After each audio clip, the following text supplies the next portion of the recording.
Hello दोस्तों, मेरा नाम है आनंद और आप देख रहे हैं द कॉमर्स ट्यूटर। तो आज फिर से मैं आपके पास आ गया हूं और हम जो टॉपिक की डिस्कशन कर रहे थे ना, रेक्टिफिकेशन ऑफ एरर्स, उसकी डिस्कशन को कंटिन्यू करेंगे। और आज जो है इलस्ट्रेशन 6 तक तो मैंने पिछले लेक्चर में करा दिया था आपको। तो आज जो है हम इलस्ट्रेशन 7 करेंगे। काफ़ी इंपॉर्टेंट इलस्ट्रेशन है, ठीक है। मैं यहाँ पर लिख देता हूँ वेरी इंपॉर्टेंट, क्योंकि इसमें बहुत सारे ट्रिकी ट्रिकी एरर्स हैं। तो इस वीडियो को पूरा देखना। और साथ ही साथ इस वीडियो में मैं आपके साथ एक ऐसा कॉन्सेप्ट डिस्कस करने वाला हूं ना, जो मैंने पहले आपके साथ डिस्कस नहीं किया था, क्योंकि इंस्टीट्यूट की मैट में वो चीज़ बताई हुई नहीं है। ये जो कॉन्सेप्ट मैं आपको बताऊंगा ये इंस्टीट्यूट के मैट में बताया हुआ है ही नहीं। पर ये चीज़ डिस्कस करना ज़रूरी क्यों है? क्योंकि यहाँ पर इस क्वेश्चन में एक ऐसा एडजस्टमेंट है, एक ऐसा एरर है, जिसको ठीक करने के लिए, रेक्टिफाई करने के लिए आपको उस कॉन्सेप्ट को जानना बहुत ज़रूरी है, ठीक है। तो वो कॉन्सेप्ट क्या है बोलो? वो कॉन्सेप्ट है sub division of the laser, ठीक है। एक बार आ जाते हैं, यहाँ पर लिखते हैं मेरे साथ साथ। आप भी अगर कॉपी लेके बैठे हो तो लिखना, ठीक है। यहाँ पर लिखो सब डिवीजन ऑफ लेजर, ठीक है। अब याद करो कि सब्सिडियरी बुक्स चैप्टर जब चालू हो रहा था तब मैंने आपको जर्नल के सब डिवीजन के बारे में बताया था, याद है ना आपको? जर्नल का सब डिवीजन क्या था? जिसमें जर्नल को मैंने बोला था कि 8 अलग अलग पार्ट्स में हम लोग डिवाइड कर देते, जिसमें था कैश बुक, था purchase book, sales book, purchase return book, sales return book, bills receivable book, bills payable book, और लास्ट जर्नल प्रॉपर। तो ये थी जर्नल की सब डिवीजन, ठीक है।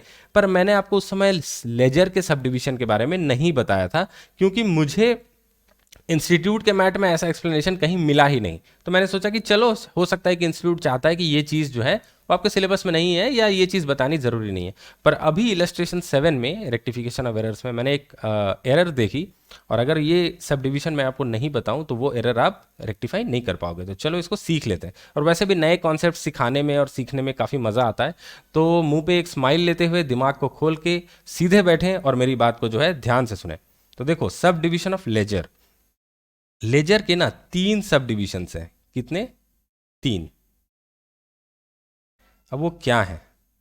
सबसे पहला जो सब डिवीजन है, पहले पहले एक नाम लिखता हूं, उसी से आपको पता चल जाएगा।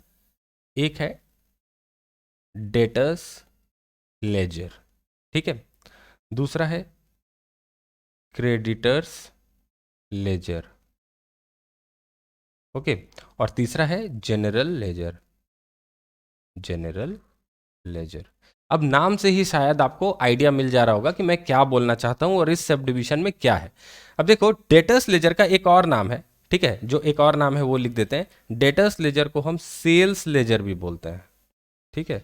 सेल्स लेजर भी बोलते हैं। क्रेडिटर्स लेजर को हम परचेज लेजर भी बोलते हैं। क्या बोलते हैं? Purchase laser. और जनरल लेजर को हम जनरल लेजर ही बोलते हैं, ठीक है। तो इसके ये एक एडिशनल नाम है इन दोनों के। अब ध्यान से देखो, डेटर्स लेजर जो है ना, या सेल्स लेजर बोल लो, इसमें क्या होता है? इसमें वो अकाउंट्स होते हैं जो हमारे कस्टमर्स के होते हैं, डेटर्स के होते हैं, ठीक है ना। तो लेजर की भी जो मोटी किताब है, लेजर की भी जो मोटी किताब है, उसको भी हमने 3 हिस्सों में बांट दिया था, ताकि अकाउंटिंग में, पोस्टिंग में सहूलियत हो सके। जैसे कि सेल्स बुक जो होता है, जो बंदा सेल्स बुक रिकॉर्ड करने की जिसकी रिस्पॉन्सिबिलिटी होती है, उसी को हम रिस्पॉन्सिबिलिटी दे देते हैं कि तू डेटर्स लेजर भी रिकॉर्ड कर। क्योंकि सेल्स बुक से पोस्टिंग कहाँ होती है? डेटर्स लेजर में। तो वो डेटर्स लेजर भी रिकॉर्ड करेगा, ठीक है। तो जितने सारे भी डेटर्स के अकाउंट्स होते हैं, जैसे अभी तक हमने रेक्टिफिकेशन में किया ना कि ये good sold to mister x posted to his account, तो हिज अकाउंट जो है मिस्टर एक्स का, जिसको हमने गुड सेल किया है, वो हमारा क्या हो गया? डेटर्स हो गया। तो उसका जो अकाउंट होगा वो डेटर्स लेजर में होगा। सिमिलरली जब हम परचेज करते हैं सप्लायर से उधारी में, तो सप्लायर का भी हमारे बुक्स में अकाउंट होता है। तो वो अकाउंट सारा जो होता है, सप्लायर्स हमारे क्रेडिटर्स होते हैं ना, तो वो क्रेडिटर्स लेजर में होता है, और उसको परचेज लेजर भी बोलते हैं, क्योंकि उन लोगों से हमने परचेज किया है, जिनके भी अकाउंट्स इस लेजर में हैं उनसे हमने परचेज किया है, इसलिए उसको परचेज लेजर बोलते हैं। सिमिलरली सारे डेटर्स को हम सेल करते हैं, तो इसीलिए डेटर्स लेजर को सेल्स लेजर भी बोलते हैं। अब ये तो हो गई डेटर्स की बात और क्रेडिटर्स की बात। इनके अलावा भी तो हमारे बिजनेस में अकाउंट्स हैं, जैसे कि इनकम्स के अकाउंट्स हैं, एक्सपेंसेस के अकाउंट्स हैं, गेन्स के अकाउंट्स हैं, लॉसेस के अकाउंट्स हैं, एसेट्स के अकाउंट हैं, और दूसरी लाइबिलिटीज अपार्ट फ्रॉम क्रेडिटर्स, दूसरी लाइबिलिटीज के भी अकाउंट्स हैं। तो वो सारे कहाँ आ जाएंगे? जनरल लेजर में। यानी कि डेटर्स और क्रेडिटर्स को छोड़ के बाकी जितने भी अकाउंट्स हैं, बाकी जितने भी अकाउंट्स हैं वो सारे जनरल लेजर में आ जाएंगे, ठीक है। तो आई बात समझ में। अगर आप नॉर्मल भी किसी बिजनेसमैन के यहाँ चले जाओगे ना और उससे मांगोगे लेजर, तो देखना कि वो जिन लोगों से परचेज करता है, ठीक है, उनके लिए वो एक अलग लेजर बनाता है, जिन लोगों को सेल करता है उनके लिए वो एक अलग लेजर बनाता है, और बाकी सारे खर्चे वर्चे लिखने के लिए वो अलग एक कॉपी रखता है, जो कि हमारा जनरल लेजर हो जाएगा। तो सिंपल सा कॉन्सेप्ट ये था कि लेजर के 3 सब डिविजन्स होंगे, एक है डेटर्स लेजर, एक है क्रेडिटर्स लेजर और एक है जनरल लेजर। अब डेटर्स लेजर में होते हैं डेटर्स के सारे अकाउंट्स, क्रेडिटर्स लेजर में होते हैं क्रेडिटर्स के सारे अकाउंट्स, और जनरल लेजर में बाकी सारे अकाउंट्स, ठीक है। एक डेटर्स क्रेडिटर्स को छोड़ के बाकी जितने अकाउंट्स हैं वो जनरल लेजर में। अब ट्रायल में क्या होता है कि क्रेडिटर्स लेजर और डेटर्स लेजर से हम बैलेंस निकाल लेते हैं।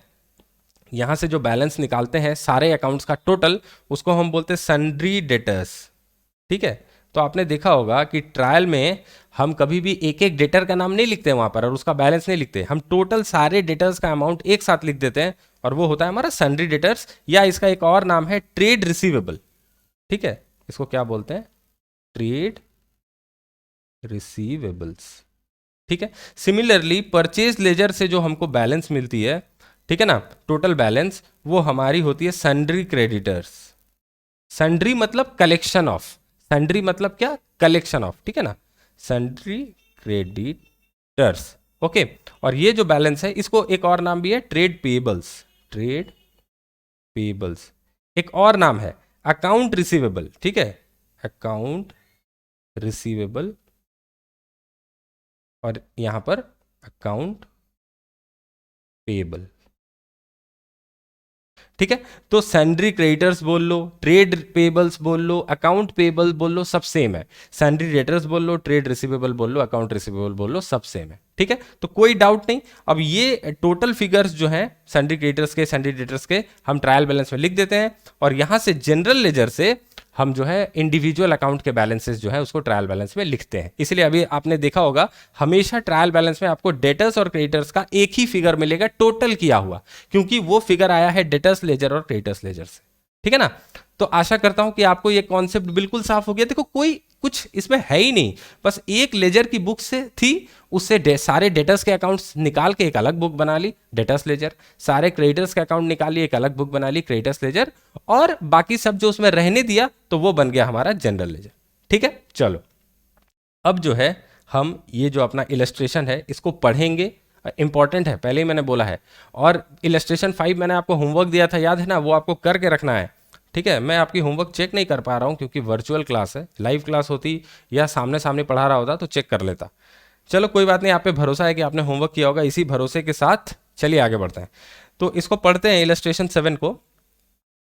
Right out the journal entries to rectify the following errors using a suspense account. तो हमको यहाँ पर सस्पेंस अकाउंट यूज करना है और जर्नल एंट्रीज बना के एरर्स को रेक्टिफाई करना है। तो एक बार सस्पेंस अकाउंट जो लिखा हुआ है इसको मैं हाईलाइट कर देता हूँ। चलो ठीक है, पहला पॉइंट, ध्यान से एक एक वर्ड पे ध्यान देते हुए पढ़ेंगे। Goods of the value ₹100 returned by mister Sharma were entered in the sales day book and posted therefrom to the credit of his account. तो यहां पर जैसे कि मैंने पहले ही बता दिया, एंट्रीज थोड़े से अपर लेवल के, थोड़े टॉप लेवल के एरर्स हैं यहां पर, तो इसको लिख लिख के करेक्ट एंट्री, रॉन्ग एंट्री, ऐसे ऐसे लिख लिख के करेंगे, ठीक है ना। तो सबसे पहले goods of the value of ₹100 returned by mister Sharma. तो ट्रांजैक्शन क्या थी जिसकी एंट्री हुई थी? ट्रांजैक्शन ये थी कि 100 रुपए के गुड्स रिटर्न हुए थे। किसने रिटर्न किए थे? मिस्टर शर्मा ने, ठीक है।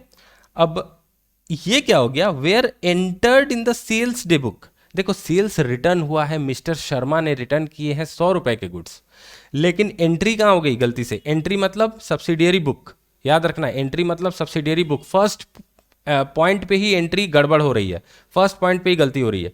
कहां पर हो रही है? सेल्स डे बुक में, लेकिन होनी कहां चाहिए थी? सेल्स रिटर्न बुक में। वो कहां रही है? सेल्स डे बुक में। और वहां से क्या हुआ? सेल्स डे बुक में एंट्री हो गई। चलो ठीक है, मान लिया कि सेल्स डे बुक में एंट्री हो गई, एंट्री में गड़बड़ हो गई। यहां से जब पोस्टिंग होती है, सब्सिडियरी बुक से कहां पोस्टिंग होती है? लेजर अकाउंट में होती है ना। जब पोस्टिंग हो रही थी तो मिस्टर शर्मा के डेबिट में, सॉरी क्रेडिट में पोस्ट हो गया, मिस्टर शर्मा के क्रेडिट में पोस्ट हो गया। अब आओ इसको एनालाइज करते हैं। देखो ये था एंट्री नंबर 1। इसमें करेक्ट एंट्री क्या है? करेक्ट एंट्री है क्या होनी चाहिए? सेल्स रिटर्न हुआ है तो सेल्स रिटर्न के अकाउंट में डेबिट जाना चाहिए, सेल्स रिटर्न के अकाउंट में डेबिट जाना चाहिए 150 रुपये का। ठीक है, रिटर्न किसने किया है? मिस्टर शर्मा ने। तो मिस्टर शर्मा के अकाउंट में जाना चाहिए क्रेडिट, ठीक है, 150 का, ये होनी चाहिए करेक्ट। ओके, अब क्या हो गया, आपने गलती क्या की है, आपने गलती से इसको रिकॉर्ड कर दिया है सेल्स बुक में, ठीक है ना। तो सेल्स बुक में जब रिकॉर्ड होगा, मैं यहां पर एक बार रॉन्ग एंट्री लिख रहा हूं, रॉन्ग एंट्री, सेल्स बुक में जब आपने रिकॉर्ड किया होगा तो इसमें क्या हुआ होगा, देखो सेल्स बुक में आपने जो रिकॉर्ड किया होगा तो उसमें शर्मा अकाउंट जो है उसको हिसाब से डेबिट में 150 जाना चाहिए और सेल्स अकाउंट में जाना चाहिए क्रेडिट 150 का। क्योंकि सेल्स बुक में जब एंट्री होती है तो क्या होता है, देखो कोई भी आइटम अगर सेल्स बुक में एंट्री हो गया तो हम उसको क्या मानेंगे, सेल्स, ठीक है। मतलब अकाउंटेंट उसको क्या मानेगा, सेल्स। उसको तो पता नहीं कि गलती से एंट्री हो गई, जब एंट्री हुई थी तब गलती हो गई थी। अब जब उसको पोस्टिंग करेगा, ये जो रॉन्ग एंट्री हुई है सेल्स बुक में, इसकी जो पोस्टिंग होगी, पोस्टिंग क्या होगी, ये मैं पोस्टिंग की बात ही कर रहा हूं, पोस्टिंग होगी सेल्स अकाउंट में चला जाएगा क्रेडिट 150 रुपए का, ठीक है ना। सेल्स बुक से जो टोटल फिगर होता है वो सेल्स अकाउंट में जाता है, तो इस एंट्री के लिए भी 150 रुपए सेल्स अकाउंट के क्रेडिट में गया होगा, ठीक है। और शर्मा के अकाउंट में जाना चाहिए 150 रुपया डेबिट, ठीक है। अब इसमें भी गलती कर दी, ये तो एंट्री करते समय गलती की है। अब देखो एक और चीज किया है यहां पर, रॉन्ग पोस्टिंग, रॉन्ग पोस्टिंग भी किया है, ठीक है। रॉन्ग पोस्टिंग क्या हो गया, शर्मा के अकाउंट में क्या हो गया, शर्मा के अकाउंट में हो गया है क्रेडिट, क्रेडिट साइड में पोस्ट हो गया 150, और सेल्स अकाउंट वाला जो है ना वो क्रेडिट में ही गया, ठीक है, क्योंकि उसके बारे में कुछ बोला नहीं है। तो क्योंकि सेल्स बुक में रिकॉर्ड कर दिया था तो वहां से अमाउंट सेल्स अकाउंट के क्रेडिट में जाता है, तो वो सेल्स अकाउंट के क्रेडिट में ही 150 गया। अब ध्यान देना, यहां पर थोड़ा स्क्रीन में ध्यान देना, ठीक है, स्क्रीन में ध्यान देना। देखो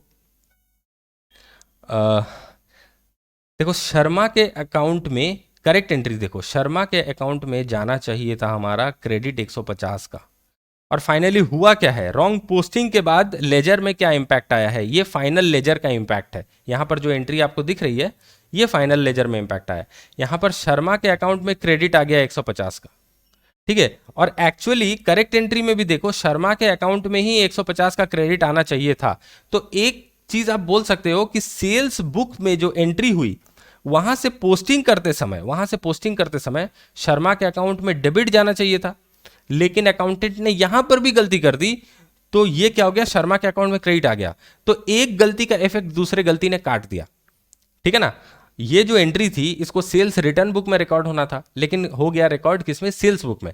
सेल्स बुक में रिकॉर्ड होने के कारण शर्मा के अकाउंट में डेबिट जाना चाहिए था 150। तो पहली गलती क्या थी, सेल्स बुक में रिकॉर्ड होना। दूसरी गलती क्या हो गई, यहां पर पोस्टिंग के समय डेबिट की जगह क्रेडिट कर दिया। तो ये दोनों गलतियों ने एक दूसरे का इफेक्ट नलीफाई कर दिया, और फाइनली देखो शर्मा के अकाउंट में क्रेडिट ही गया, शर्मा के अकाउंट में क्रेडिट ही गया, और जाना भी होना भी चाहिए था क्रेडिट, ठीक है ना। करेक्ट एंट्री में देखो शर्मा के अकाउंट में क्रेडिट ही होना चाहिए था। तो एक तरह से बोल लो कि कट कुटा के शर्मा के अकाउंट में कोई इफेक्ट नहीं पड़ा, शर्मा का अकाउंट सही है, ठीक है ना। इसको मैं ग्रीन कलर से मार्क कर देता हूं, ये जो है शर्मा का अकाउंट ये सही है, इसमें कोई प्रॉब्लम नहीं है। अब प्रॉब्लम कहाँ है, दो जगह पर प्रॉब्लम है। एक प्रॉब्लम यह है कि हमारा सेल्स अकाउंट जो है, ये सेल्स अकाउंट जो है 150 से क्रेडिट हो गया, ये नहीं होना चाहिए था, क्योंकि यहां पर कोई सेल तो हुई नहीं है, तो सेल्स अकाउंट क्रेडिट नहीं होना चाहिए था, ठीक है। और एक चीज, सेल्स रिटर्न अकाउंट जो है यहां पर, इसको डेबिट होना चाहिए था 150 से, लेकिन ये भी डेबिट नहीं हुआ। तो अब रेक्टिफाई करने के लिए हमको क्या करना पड़ेगा, रेक्टिफाई करने के लिए हमको सेल्स अकाउंट में जो क्रेडिट है इसको ठीक करने के लिए सेल्स अकाउंट को डेबिट करना पड़ेगा। तो एक बार लिखता हूं, सेल्स अकाउंट में डेबिट चाहिए हमको 150 का, तब जाके हमारी ये एंट्री जो है, ये एरर ये सही हो जाएगी, ठीक है, ये एरर सही हो जाएगी। और हमको देखो सेल्स रिटर्न अकाउंट में 150 का डेबिट होना चाहिए था हमारा, यहाँ ये वाला जो है सेल्स रिटर्न अकाउंट में 150 का डेबिट होना चाहिए था, लेकिन ये डेबिट भी नहीं हुआ। तो हमको सेल्स रिटर्न अकाउंट में भी 150 का डेबिट चाहिए, सेल्स रिटर्न अकाउंट में भी 150 का डेबिट चाहिए। तो इन दोनों अकाउंट्स को डेबिट करने से हमारी प्रॉब्लम जो है वो सॉल्व हो जाएगी। तो जर्नल एंट्री क्या बनेगी, देखो क्रेडिट में हमको कुछ दिखाई नहीं दे रहा है, क्रेडिट किसको करें, क्रेडिट में कोई प्रॉब्लम नहीं है। क्रेडिट एक्चुअली शर्मा के अकाउंट में होनी थी और वो शर्मा के अकाउंट में हो भी गई, तो क्रेडिट में कोई प्रॉब्लम नहीं है, प्रॉब्लम सिर्फ डेबिट में है, ठीक है। तो डेबिट करनी है, रेक्टिफिकेशन के लिए किसी को भी क्रेडिट करने की रिक्वायरमेंट नहीं है। तो सस्पेंस अकाउंट बनाने के लिए बोला है, तो हम क्या करेंगे, टू सस्पेंस अकाउंट, इसको 300 रुपये से क्रेडिट कर देंगे। तो ये हो गई हमारी रेक्टिफिकेशन एंट्री। ठीक है, थोड़ा सा टेक्निकल था, थोड़ा सा टफ था समझना। मैं मानता हूं कि हाँ ये थोड़ा सा एडवांस लेवल का एरर था, लेकिन आशा करता हूं कि आपको समझ में नहीं आया, सॉरी आशा करता हूं कि आपको समझ में आ गया होगा। ठीक है, अगर समझ में नहीं आया तो आप कमेंट सेक्शन में कमेंट करना, मैं फिर से इसके ऊपर एक डेडिकेटेड वीडियो बना के आपको समझा दूंगा, या टेलीग्राम ग्रुप में जिसको भी समझ में नहीं आया पूछेगा तो मैं अच्छे से बता दूंगा। ठीक है, वैसे मुझे लगता है कि आपको समझ में आ गया होगा। एक बार फिर से इसका रिकैप कर लें क्या? एक बार फिर से रिकैप कर लेते हैं। देखो कहाँ गया, हाँ, goods of the value of ₹100 return by mister Sharma. Mister Sharma ने 100 रुपए के गुड्स रिटर्न किए। इसकी एंट्री होनी चाहिए थी सेल्स रिटर्न बुक में। ठीक है, तो सेल्स रिटर्न बुक में एंट्री क्या होती है? सेल्स रिटर्न बुक में एंट्री होती है ये वाली, sales return account debit to mister Sharma account. ये एंट्री होनी चाहिए थी, मतलब सेल्स रिटर्न अकाउंट डेबिट होना चाहिए था, मिस्टर शर्मा अकाउंट क्रेडिट होना चाहिए था। फाइनल इफेक्ट यही पड़ना चाहिए था। अब क्या हो गया, इसको सेल्स रिटर्न बुक में एंट्री की जगह आपने सेल्स डे बुक में एंटर कर दिया, गलती से। गलती से मतलब पहली एंट्री में ही गलती हो गई, सेल्स डे बुक में एंटर कर दिया। तो यह है पहली गलती। तो इस गलती का इफेक्ट क्या होना चाहिए? इस गलती का इफेक्ट क्या होना चाहिए? सेल्स बुक में एंटर होने के कारण आपका शर्मा अकाउंट में डेबिट जाना चाहिए और सेल्स अकाउंट में क्रेडिट जाना चाहिए। ठीक है, अब क्या हुआ, पोस्टिंग करते वक्त भी एक गलती हो गई। पोस्टिंग करते वक्त जो गलती हुई वो ये हुई कि शर्मा अकाउंट में जो डेबिट जाना चाहिए था वो शर्मा अकाउंट के क्रेडिट में चला गया। तो इत्तेफाक से क्या हुआ, शर्मा के अकाउंट में क्रेडिट जाने की वजह से एक्चुअली शर्मा के अकाउंट में भी क्रेडिट ही जाना था। करेक्ट एंट्री में देखो तो शर्मा के अकाउंट में क्रेडिट जाने की वजह से शर्मा के अकाउंट में जो गड़बड़ थी वो एक्चुअली गड़बड़ सही हो गई। एरर ने गड़बड़ को सही कर दिया। ठीक है, एरर के ऊपर एरर ने गड़बड़ को सही कर दिया। तो शर्मा का अकाउंट जो है वो इत्तेफाक से सही हो गया। ठीक है ना, तो ये वाला में तो कोई प्रॉब्लम नहीं है। अब प्रॉब्लम कहां है, सेल्स अकाउंट में क्रेडिट चला गया, सेल्स अकाउंट में ठीक ठाक ही क्रेडिट गया। तो सेल्स अकाउंट में जो क्रेडिट गया वो पोस्टिंग में कोई एरर नहीं हुई, लेकिन ये एंट्री तो गलत थी। एंट्री तो गलत थी, सेल्स अकाउंट में तो क्रेडिट आना ही नहीं चाहिए था। तो यहां पर सेल्स अकाउंट में जो क्रेडिट आया है उसको करेंगे डेबिट, इसलिए मैंने यहां पर सेल्स अकाउंट को डेबिट कर दिया। और देखो इनिशियली सेल्स रिटर्न का अकाउंट हमारा डेबिट होना चाहिए था, जो कि डेबिट नहीं हुआ था, जो कि डेबिट नहीं हुआ था, तो उसको हमने यहां पर डेबिट कर दिया। तो सेल्स अकाउंट और सेल्स रिटर्न अकाउंट दोनों को हमने डेबिट किया। और क्रेडिट किसको करेंगे? सस्पेंस अकाउंट को। ठीक है ना, सस्पेंस अकाउंट को, क्योंकि क्रेडिट करने के लिए कोई अकाउंट है नहीं हमारे पास। अगर हम सस्पेंस अकाउंट नहीं बना रहे होते, यहां तो प्रॉब्लम में बोल दिया है कि सस्पेंस अकाउंट बनाना है, देखो यूजिंग ए सस्पेंस अकाउंट यहां लिखा हुआ है। अगर सस्पेंस अकाउंट नहीं बना रहे होते तो सेल्स अकाउंट के डेबिट साइड में 150 रुपए टू रेक्टिफिकेशन लिख देते, और सेल्स रिटर्न के डेबिट साइड में भी 150 रुपए टू रेक्टिफिकेशन लिख देते, और हम आगे बढ़ जाते। ठीक है ना, हो जाती है हमारी रेक्टिफिकेशन। तो चलो इस पर काफी टाइम हमने लगा दिया। अब सेकेंड पॉइंट में आते हैं। सेकेंड पॉइंट क्या है हमारा, an amount of ₹150। Oh sorry, मैंने कुछ गड़बड़ किया है, यहाँ पर 100 रुपये का अमाउंट है, 100 रुपये का। मैंने पूरा 150 ले लिया है ना हर जगह। ठीक है, इसको मिटा के एक बार 100 कर देते हैं। ये 100 और 150 में मेरे से पता नहीं क्यों इतनी ज़्यादा गड़बड़ हो रही है।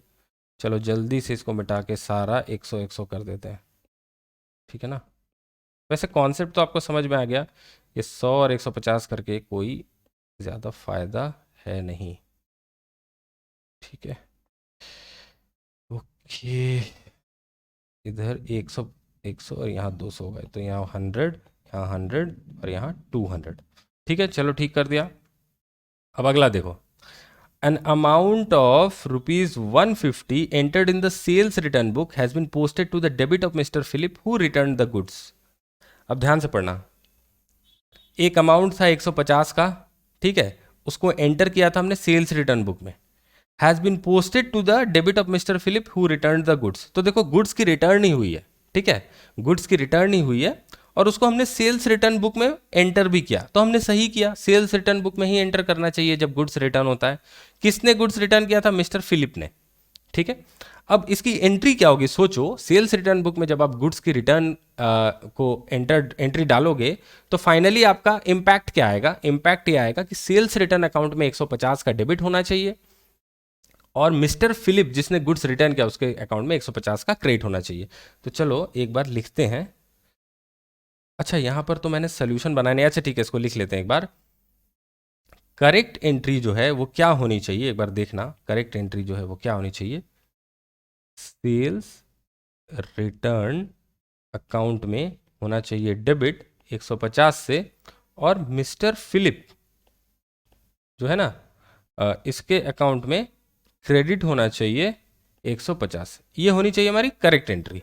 ठीक है, अब प्रॉब्लम क्या हो गई, एंट्री तो आपने करेक्ट की है, एंट्री तो आपने करेक्ट की है सेल्स रिटर्न बुक में, लेकिन पोस्टिंग हैज बीन पोस्टेड, देखो पोस्टिंग करते समय आपने मिस्टर फिलिप के डेबिट साइड में पोस्ट कर दिया, posted to the debit of mister Philip, मतलब मिस्टर फिलिप अकाउंट में डेबिट साइड में पोस्ट कर दिया। तो फाइनल हमारा इंपैक्ट क्या पड़ा अकाउंट्स में, सेल्स रिटर्न अकाउंट तो हमारा डेबिट है सही, सेल्स रिटर्न अकाउंट में कोई प्रॉब्लम नहीं है। मिस्टर फिलिप के अकाउंट में पोस्ट करते समय आपने क्रेडिट का क्या कर दिया, यहां पर डेबिट कर दिया, क्रेडिट का क्या कर दिया, डेबिट कर दिया, तो ये है रॉन्ग एंट्री। ठीक है, एक बार लिख लूं क्या, एक बार लिख लेता है, इसको मिटा देता हूं, यहां पर हमारा क्रेडिट ही लिख देते हैं, ये रॉन्ग एंट्री है, ऐसे सॉरी ये करेक्ट एंट्री है।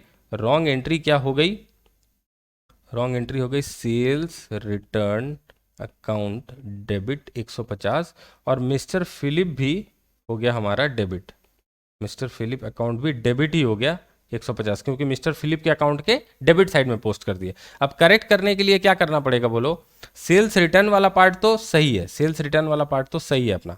अब मिस्टर फिलिप के अकाउंट में 150 रुपया डेबिट में पोस्टिंग है, जबकि क्रेडिट में 150 रुपया होना चाहिए, तो क्या करना पड़ेगा, देखो जो सबसे पहले गलत पोस्टिंग है डेबिट का 150 रुपया, उसको नलीफाई करने के लिए क्रेडिट में एक 150 चाहिए, तो उससे ये एरर तो खत्म हो जाएगा।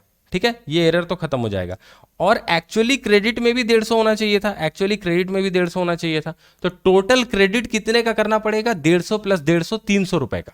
ठीक है ना, मिस्टर फिलिप के अकाउंट में 150 रुपया डेबिट को नलीफाई करने के लिए एक 150 का क्रेडिट, और एक्चुअल जो 150 की क्रेडिट होनी थी वो भी तो एंट्री नहीं हुई थी, तो वो भी चाहिए, तो टोटल 300 का क्रेडिट करना पड़ेगा। तो जर्नल एंट्री क्या बनेगी, हमारी जो रेक्टिफाइंग एंट्री होगी वो होगी सस्पेंस अकाउंट डेबिट, क्योंकि डेबिट जो है वो डेबिट में किसी भी जो अकाउंट में गलती नहीं थी, ठीक है, क्रेडिट में ही गलती थी, तो अभी हमको वो ठीक करना है, सस्पेंस अकाउंट को ही डेबिट करेंगे टू मिस्टर फिलिप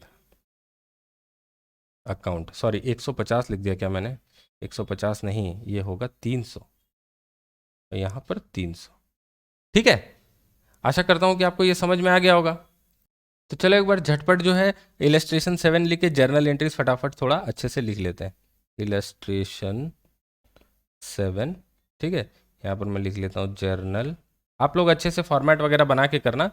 पहली जर्नल एंट्री जो हमने रेक्टिफिकेशन के लिए की थी वो क्या थी, ऊपर लिखा हुआ है sales return account debit, sales account debit, sales return account debit to suspense account, तो इसको एक बार वहां पर लिख लेंगे, यहाँ ये मैंने कर दिया यहाँ पर एंट्री। ठीक है, ये हो गई।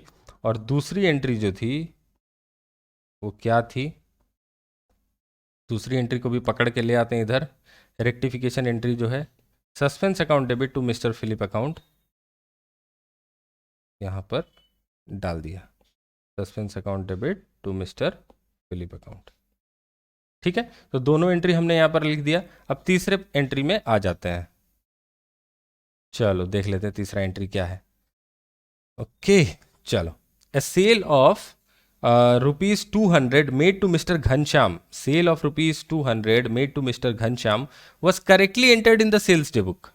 तो 200 रुपए की सेल की है मिस्टर घनश्याम को, उसको हमने करेक्टली एंटर किया है सेल्स डे बुक में, सेल्स डे बुक में ठीक ठाक एंट्री कर दी है, but wrongly posted to the debit of mister Radhe Shyam as ₹20। क्या किया हमने, राधे श्याम के डेबिट में 20 रुपए का पोस्ट कर दिया। तो चलो एक बार इसको लिखते हैं, घनश्याम को सेल हुई है कितने की, 200, तो करेक्ट एंट्री क्या होना चाहिए, करेक्ट एंट्री हमारा होना चाहिए घनश्याम,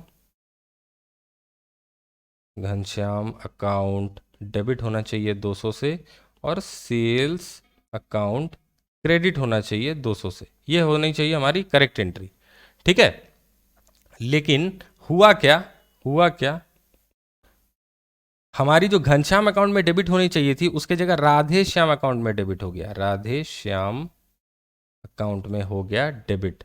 अच्छा, अकाउंट में तो गलती हुई हुई, अमाउंट में भी 200 की जगह 20 रुपया डेबिट कर दिया। देखो यहां पर लिखा है posted to the debit of mister Radhe Shyam as ₹20।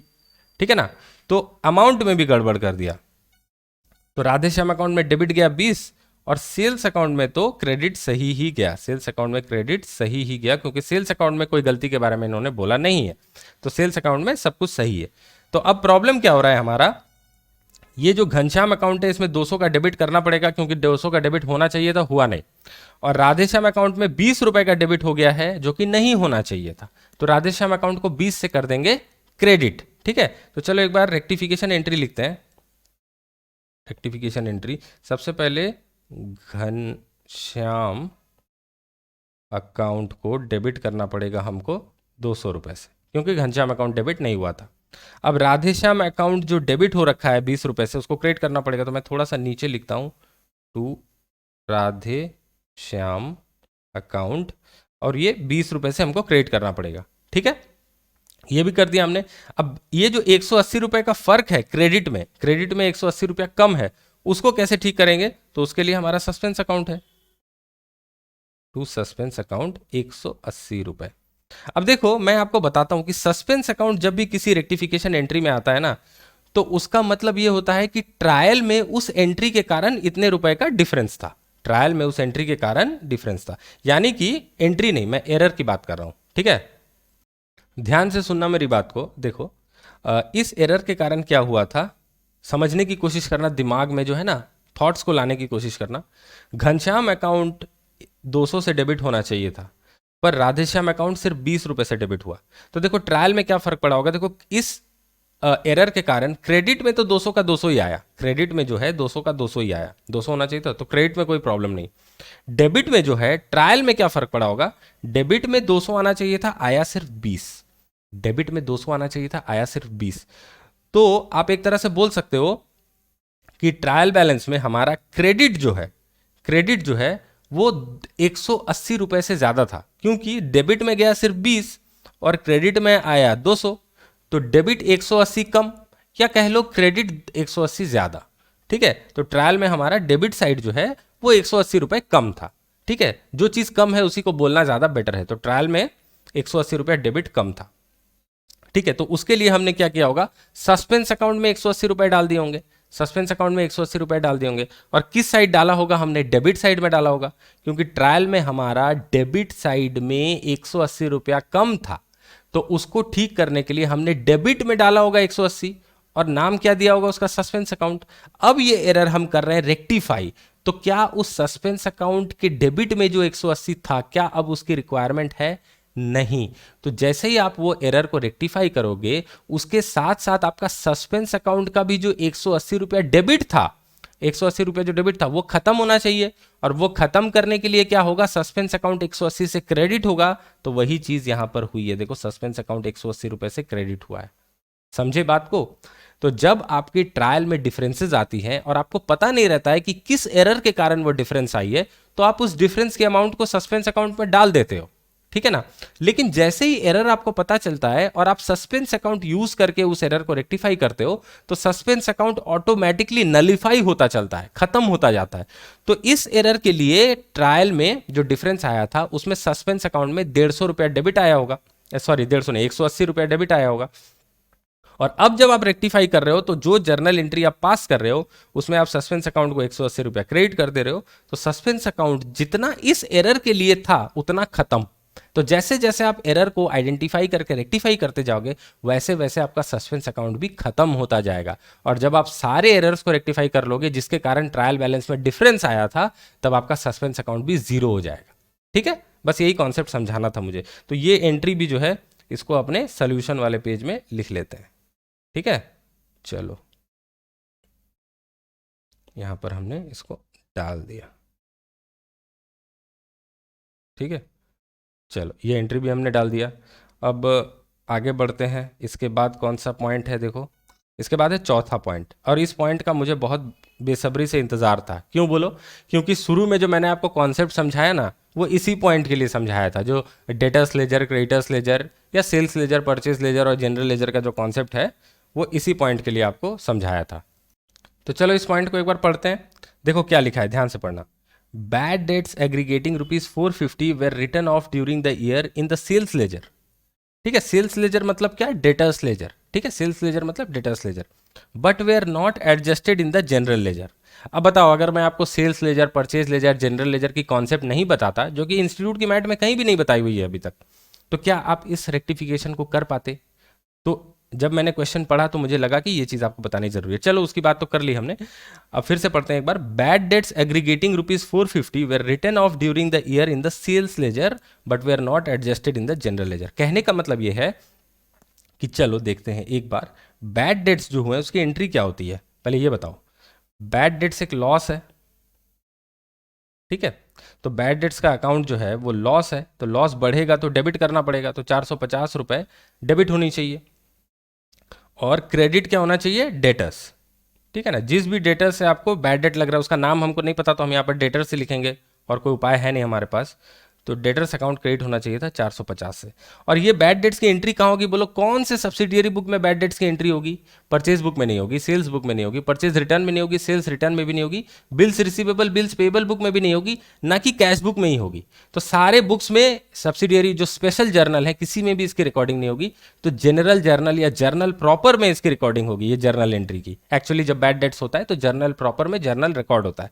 तो ये एंट्री होनी चाहिए थी हमारी करेक्ट एंट्री। ये एंट्री कहाँ रिकॉर्ड करना था हमको? जर्नल प्रॉपर में। हमने रिकॉर्ड भी किया, ठीक है, कोई प्रॉब्लम नहीं है। अब इसकी जो पोस्टिंग होगी ये कहाँ कहाँ होगी? एक पोस्टिंग होगी हमारी बैड डेट्स अकाउंट में, ठीक है? एक बार मैं बनाता हूं। ये हो गया बैड डेट्स अकाउंट, और ये मान लो कि उस डेटर का अकाउंट है जिसके 450 रुपए हमको मिलने थे पर मिले नहीं। तो ये है डेटर का अकाउंट, और ये है बैड डेट का अकाउंट, ठीक है? मैं आपको बहुत ज़्यादा डिटेल्स में बता रहा हूँ, इसलिए टाइम ज़्यादा लग रहा है, पर इतना डिटेल्स में जब आप चीज़ों को सुन लोगे, समझ लोगे, तो आपके अंदर पूरा बैठ जाएगा गाड़े से। अब ये बताओ कि बैड डेट का जो अकाउंट है, बैड डेट का जो अकाउंट है, ये कौन से लेजर में है? क्या ये जनरल लेजर में है? सॉरी, क्या ये बैड डेट का अकाउंट जो है, क्या ये जनरल लेजर में है, या परचेज लेजर में है, कि सेल्स लेजर में है? बताओ। देखो, बैड डेट क्या है? एक लॉस है। और मैंने आपको बताया कि सेल्स लेजर और परचेज लेजर में सिर्फ डेटर और क्रेडिटर के अकाउंट आते हैं, तो bad debt obviously general ledger में होगा। एक बार लिख देता हूं यहां पर, जनरल लेजर में ये अकाउंट होगा बैड डेट, ठीक है? और ये जो डेटर्स अकाउंट जो आपको इधर दिख रहा है, ये किस में होगा? ऑब्वियसली सर डेटर्स लेजर, या इसका क्या नाम है एक और? Sales laser. क्वेश्चन में क्या यूज किया है नाम? सेल्स लेजर, ठीक है ना? तो ये होगा सेल्स लेजर में। अब क्वेश्चन में चलो वापस चलते हैं। क्या बोला है कि bad debts aggregating ₹450 were written off during the year in the sales ledger but were not adjusted in the general ledger. इसका मतलब सेल्स लेजर में जो पोस्टिंग होनी थी वो हो गई, लेकिन जनरल लेजर में जो पोस्टिंग होनी थी वो नहीं हुई। अब यहां पर आ जाते हैं फिर से, जनरल लेजर में कौन सा अकाउंट है? Bad debt account. तो कहने का मतलब यही है कि बैड डेट अकाउंट में ना इस जर्नल एंट्री की पोस्टिंग होती है लेजर में, तो बैड डेट्स अकाउंट में पोस्टिंग होगी और डेटर्स अकाउंट में पोस्टिंग होगी। तो डेटर्स अकाउंट में तो पोस्टिंग हो गया है, पर बैड डेट अकाउंट में जो पोस्टिंग होना था वो नहीं हुआ है। तो चलो एक बार देखते हैं कि क्या पोस्टिंग हुई है। तो डेटर्स अकाउंट में पोस्ट करते हैं। डेटर्स अकाउंट में क्रेडिट साइड में देखो, डेटर्स अकाउंट क्रेडिट हुआ है ना, तो डेटर्स अकाउंट के क्रेडिट साइड में यहां पर एंट्री हुई होगी बाय बैड डेट्स 450 का, ठीक है? डेटर्स अकाउंट के क्रेडिट में पोस्टिंग होना था, पर बैड डेट अकाउंट के डेबिट में जो पोस्टिंग होना था वो नहीं हुआ। तो बैड डेट अकाउंट के डेबिट में क्या पोस्टिंग होना था? बोलो, यहां पर पोस्टिंग होना था टू डेटर अकाउंट, ठीक है? डेटर मतलब जिस भी बंदे का 450 रुपया मरा है उसी का नाम, यहां पर नाम नहीं पता इसलिए मैं डेटर लिख रहा हूं, ठीक है ना? तो टू डेटर अकाउंट यहां पर 450 रुपए लिखना चाहिए था हमको, ठीक है ना? इस जर्नल एंट्री की तब जाके पूरी पोस्टिंग होती, पर जनरल लेजर में एंट्री नहीं हुआ। इसका कहने का मतलब है कि बैड डेट का अकाउंट में एंट्री नहीं हुआ, क्योंकि जनरल लेजर में बैड डेट का अकाउंट होगा और सेल्स लेजर में डेटर का अकाउंट होगा, ठीक है ना? तो यहां पर ये चीज जो है ये नहीं हुई। तो हमको रेक्टिफाई करने के लिए क्या करना पड़ेगा? बस बैड डेट के अकाउंट में एक 450 का डेबिट चाहिए, और तो कुछ नहीं चाहिए, क्योंकि डेटर्स के अकाउंट में तो 450 का क्रेडिट है। तो क्रेडिट पार्ट में कोई प्रॉब्लम नहीं है हमारी, क्रेडिट पार्ट तो बिल्कुल सही है। बस ये वाला पार्ट जो है, ये एंट्री हमारा पोस्टिंग छूट गया, तो हमारे बैड डेट अकाउंट में 450 से डेबिट करना पड़ेगा। तो इसके लिए जर्नल एंट्री क्या होगी? डायरेक्ट यहां पर लिख देते हैं। चौथा पॉइंट है ये हमारा, जर्नल एंट्री हमको बैड डेट्स के अकाउंट में 450 डेबिट करना पड़ेगा। बैड डेट्स अकाउंट डेबिट 450, और क्रेडिट डेटर्स के अकाउंट में करेंगे क्या? नहीं सर, डेटर के अकाउंट में तो क्रेडिट है ही, तो टू सस्पेंस अकाउंट करेंगे, ठीक है? 450। तो इससे हमारा एरर जो है वो रेक्टिफाई हो गया। आशा करता हूँ कि आपको समझ में आया होगा कॉन्सेप्ट, ठीक है ना, बहुत डिटेल्स में मैंने आपको समझाया। अब इसके बाद चलो चलते हैं फिफ्थ पॉइंट में, जो कि बहुत ईजी है, 50 बार आप कर चुके हो, देखते ही आप हंसते हुए इसका आंसर बता दोगे, और वो है the total of discount column in the cash book for the month of September 2020 amounting to ₹250 was not posted. बहुत ही सिंपल है, देखो कैश बुक में जो डिस्काउंट कॉलम होता है, डिस्काउंट अलाउड कॉलम यानी कि रिसीप्ट साइड वाला, उसका जो टोटल था सितंबर महीने का वो आपने पोस्ट नहीं किया। अब डिस्काउंट अलाउड का टोटल कहां पोस्ट होता है? डिस्काउंट अलाउड अकाउंट में पोस्ट होता है, ठीक है, डिस्काउंट अलाउड के डेबिट साइड में पोस्ट होता है।